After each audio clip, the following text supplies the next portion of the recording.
반갑습니다. 한 주간을 시작하는 월요일입니다.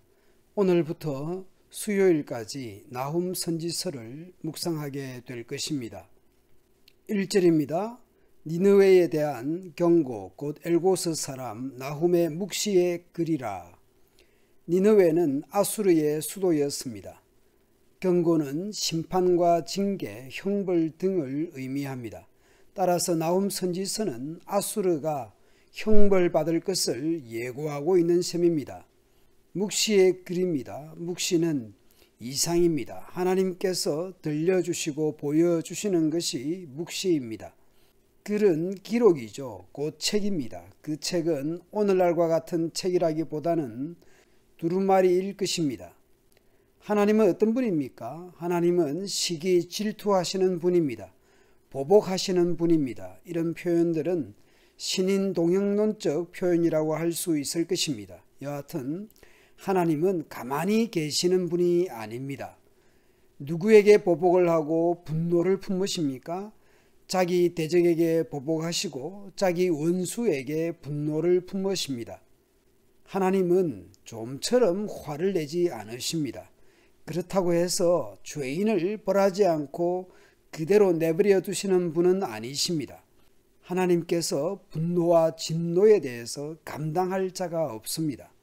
하나님은 만물의 통치자이십니다. 그러므로 바다나 강을 마르게 하실 수 있습니다. 옛 시대의 강은 생명의 원천 같은 것이죠. 그런데 그 강을 마르게 하실 수 있습니다. 그리하여 비옥한 땅들로 알려진 바산들, 갈멜산, 레바논도 메마르게 됩니다. 꽃들이 시들게 될 것입니다. 그뿐만이 아닙니다. 높은 산, 야산, 땅, 세계 모든 자들이 진동하고 떨게 됩니다. 누가 분노하신 여호와 앞에 설 수 있으며 누가 그의 무서운 진노에 살아남을 수 있는가? 분노하신 여호와 앞에 설 수 있는 자가 없습니다.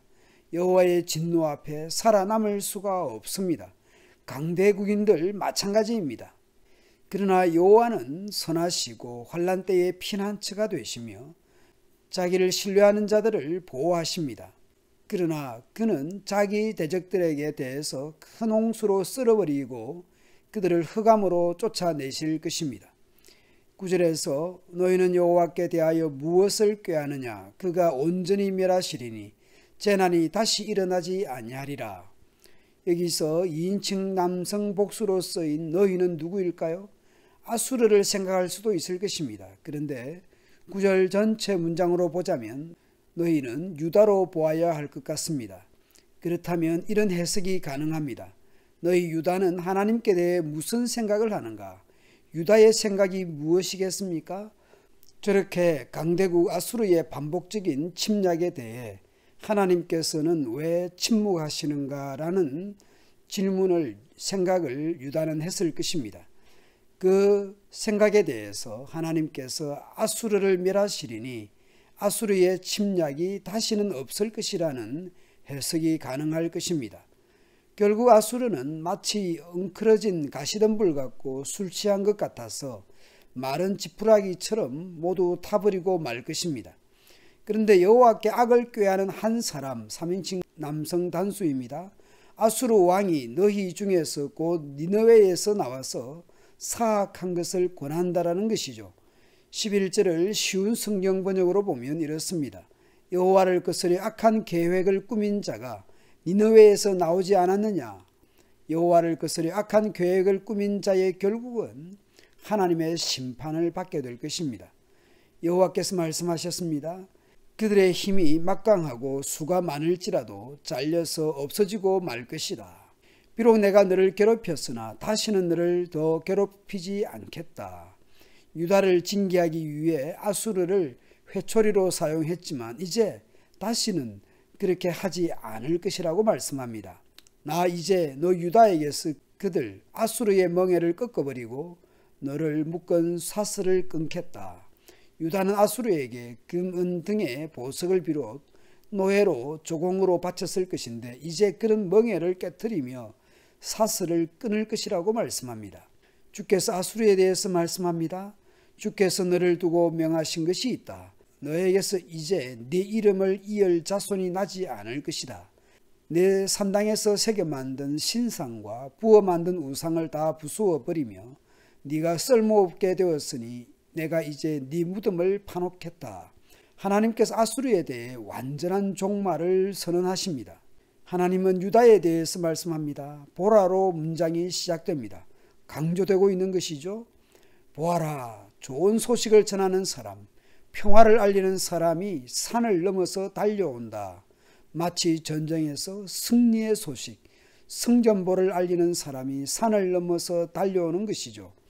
유다야, 네 절기를 지키고 네 서원을 갚아라. 악한 자들이 완전히 사라졌으니 다시는 너를 치러 오지 못한다. 그동안 아수르치하에서 벗어나기를 서원하며 기도했던 대로 이루어진 것이죠. 한편 절기를 지키고 서원을 갚는다라는 것은 마치 화목제를 드리는 그림으로 보입니다.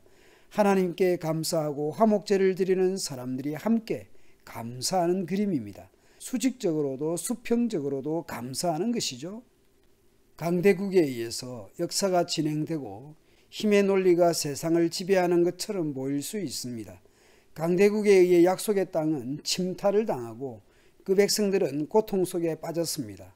물론 그 백성들의 범죄가 원인이었고 아수르는 그 백성을 징계하는 도구로 사용되었습니다. 그 도구가 하나님을 대적하는 모양이 되고 있는 것이죠. 그 백성도 징계하는데 하물며 그 악한 아수르를 그냥 두실 리가 없습니다.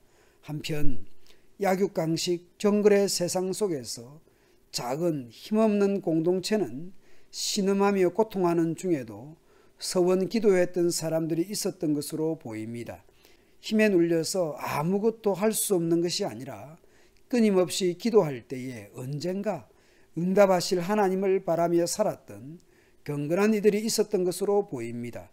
영원할 것 같았던 강함과 제국은 하나님의 징계와 심판으로 막을 내리게 될 것입니다. 그 사이에는 손 놓고 있었던 것이 아니라 어떤 경건한 사람들은 기도의 손을 들고 있었던 것입니다. 서원하며 기도했던 경건한 사람들이 있었습니다. 아수르가 몰락할 때 유다에게는 기쁨의 소식이며 구원의 소식이었습니다.